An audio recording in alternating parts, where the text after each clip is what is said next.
Upchuck Summer by Joel L. Schwartz. 10. Revenge. Someday, somehow, I would get my revenge against Cousin Chucky. All sorts of fiendish plans passed through my mind as I lay in bed that night. Toothpaste in his bed, not messy enough. Toothpaste and lake water, still not messy enough. Toothpaste, lake water, and horse manure sounded like a great combination. But somehow I wanted something more devastating. Maybe I'd find a reason to pick a fight, and then I could beat the crap out of him. Pow! To the face. Smash. Pow! To the nose. Blood begins to flow. Jab, jab to the eye. Another pow. Smash to the nose.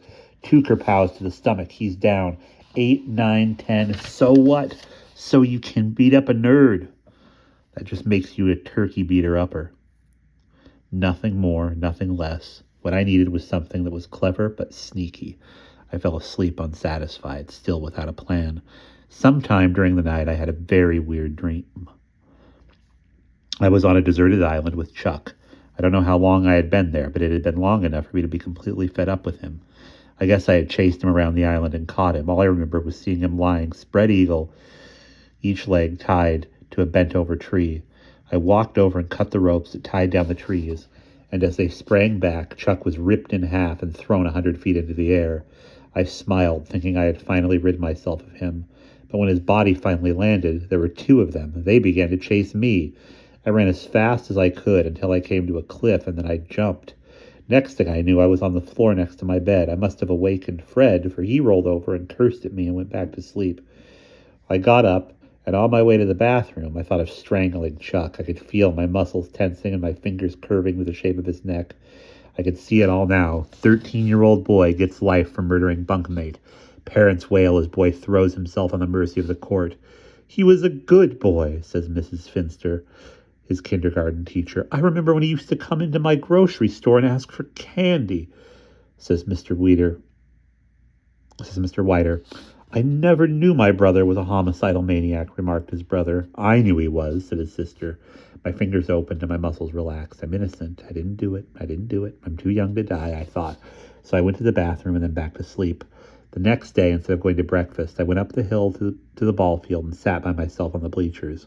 I didn't want to face anyone, at least not yet. The water clogging my right ear reminded me of last night. I lay back and closed my eyes. The peace and quiet was nice. It felt good to be alone. Hey, Richie, I've been looking all over for you. Are you okay? I sat up with a start. It was my brother. Okay, what are you talking about? It's all over camp. What's all over camp? How you drowned last night and how Chuck jumped into the lake and saved you. What? Who told you that? It's all over camp. I'm going to kill him. Who? Chuck. But he saved your life. Why would you want to kill him? I don't want to talk about it. What? Just leave me alone. After Robbie left, I lay down again, and I guess I fell asleep. I probably would have slept all morning if it wasn't for... Were there really crocodiles and snakes? Crocodiles and what? I said, sitting up. It was my sister. Robbie told me you were here. Good old Robbie. Go away, Sally. Were there really crocodiles and snakes? Sally, I don't want to talk about it. Boy, that Chuck was sure brave. Sally? What a man! I raised my fist and Sally started to run. I didn't bother to chase her. I was too tired. Visiting day marked the midpoint of the camping season. It also marked the third consecutive year Out of Bunk held the Guess How Many Cadillacs Will Be Here Today pool. For 50 cents, you could write down your number. The closest one got all the money. I was hot off winning last year, and I wanted to make it 2 in a row. The second important thing about visiting day was all the food the parents brought. Everyone in the bunk asked their parents to bring up tons of food because the night after they left, we had our annual all-night stuff-your-face pig-out party. Last year, we even gave out awards for the best homemade dessert. Cake category.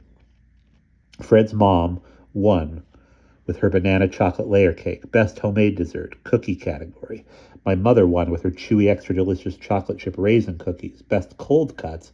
4 neighborhood delicatessens were nominated, and I think the one from New York won. Other categories included most amount of food, most candy, best assortment of candy, most healthful assortment of non-additive or non-preservative natural nutritious food, least candy, most original food item. One parent brought up a cold pizza with everything on it. I never had cold pizza before except for the cold ground meat. It didn't taste that bad. And finally, most embarrassing food item. Last year, John got a glass doggy filled with prunes. The third and last thing about visiting day was I got to see my parents. I don't like to admit it, and I would surely deny saying it if anyone quoted me, but after 4 weeks of being away, I think I missed them a little. Not very much, mind you, only a little. If you were to ask me why, I really couldn't tell you for sure. I certainly didn't miss the clean up your room or take a shower or turn off the TV right now and do your homework. What did I miss? I don't know for sure.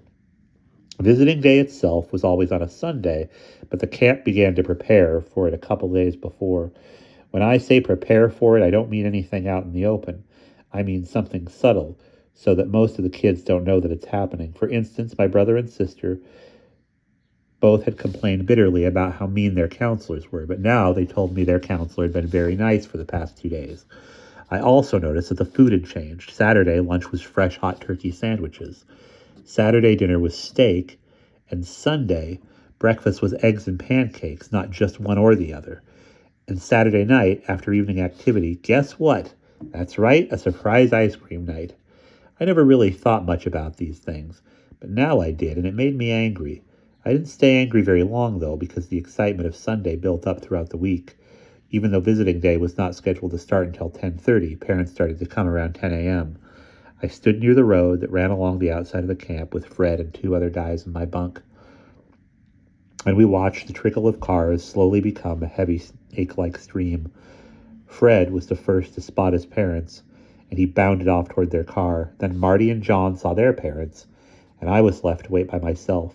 I felt a little mad since I had told my parents that everyone comes about 10 a.m., and they should too. If the owners wanted us to come at 10 a.m., they would say so in the letter, my mother would reply. Don't you believe me when I tell you that everyone comes at 10 a.m. except you? It's not that I don't believe you, but we don't want to break the rules of the camp, said my father. If you don't want to break rules, then why did you drive so fast last March that you got that speeding ticket? And then why did you ask Uncle Art to see if he could fix the ticket up for you? I thought, but didn't say. Damn it! If they don't get here soon, Robbie and Sally will be very upset, and I don't want that to happen. Wait, is that their car?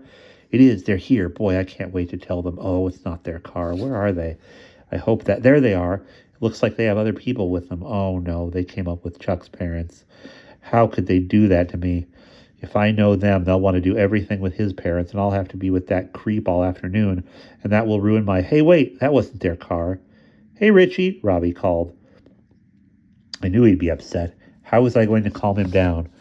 Richie, where have you been? I've been looking all over for you. Mom and Dad have been here for 15 minutes. Come on, they're up by my bunk. How could I have missed them? I saw every single car that came in. Oh, well, did Mom and Dad bring a package for me? I asked as we walked.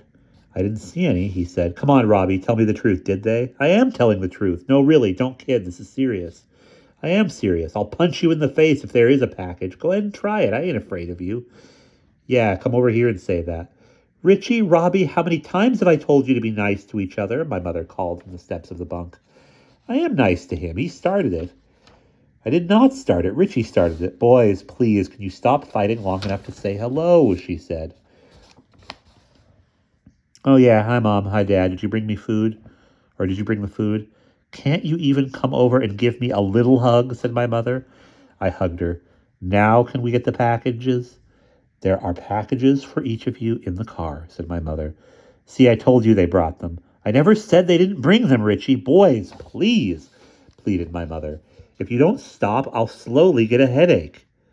My mother didn't have to say any more. I realized that her medical fate lay in my hands. Of all the weapons that parents have, like threats of taking something away, physical punishment, or banishment to your room, the scariest one is the thought of causing your parents some physical problem.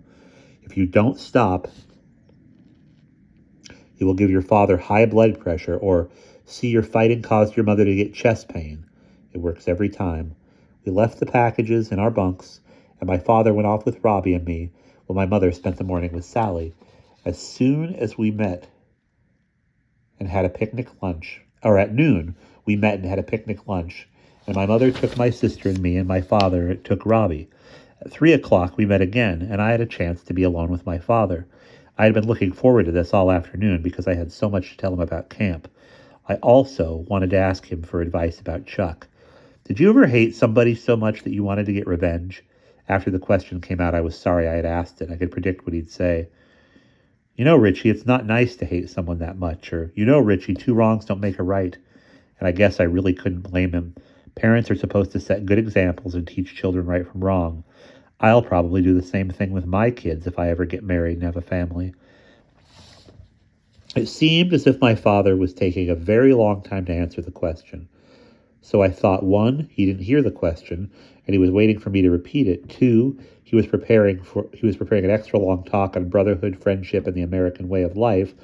Or three, the question was too difficult for him. If the reason was one, then I could ask him another question, and he would never know. If it was two, I could ask another question, hoping to save myself from the lecture. And if it was three, he would welcome another question, because it would get him off the hook. Just as I opened my mouth, the father said, "The school I went to was so small and only had one class for each grade. So we went from kindergarten up through 8th grade with the same group of kids. There was one kid named Danny who bullied everyone, and over the years I grew to hate him intensely. By 6th grade, I felt confident and strong enough to fight him and beat him, but somehow that solution didn't seem good enough. I wanted to get him in a way he wouldn't forget. One day, a great idea came to me. Halloween was coming up, and I knew just how to scare the hell out of him. I began to drop stories about the one-armed hobo who attacked boys on Halloween night. I let a couple of other kids in on my plan, and whenever they heard my stories, they agreed and added stories of their own. By Halloween night, Danny almost seemed convinced that there really was a hobo, but he told everyone that if he met up with that hobo guy, he'd set him straight. That night, I dressed up like the one-armed hobo and hid in the bushes 2 houses from Danny's. When he came by, I leaped out at him and started to growl. He let out a scream and ran full speed toward his house, dropping his Halloween candy on the way. The next day, he wasn't at school, but when he returned, he seemed a little bit more subdued. I don't know why, but the story surprised me. It's funny, but I never really think of my pop as a kid doing kids' things. I've heard him tell stories about what his parents did to him when he was a kid, but never anything quite like this. Thanks, Dad, I said with a smile. For what? For giving me a great idea. Walter, Walter, I could hear my mother's melodious voice. It's time to leave. I was really never big on long goodbyes, so I gave my mother a quick hug, shook my father's hand, and started back to the bunk. Don't forget to write, he said. I won't, I yelled back. Take care of your brother and sister, my mom called. I will. Just as it started to pull away, I ran back to the car, tapped on the side window, and my father rolled it down. Thanks again, Dad, I said. Thanks. I didn't wait for a reply, but turned and ran as fast as I could back to the bunk. And that is the end of Chapter 10.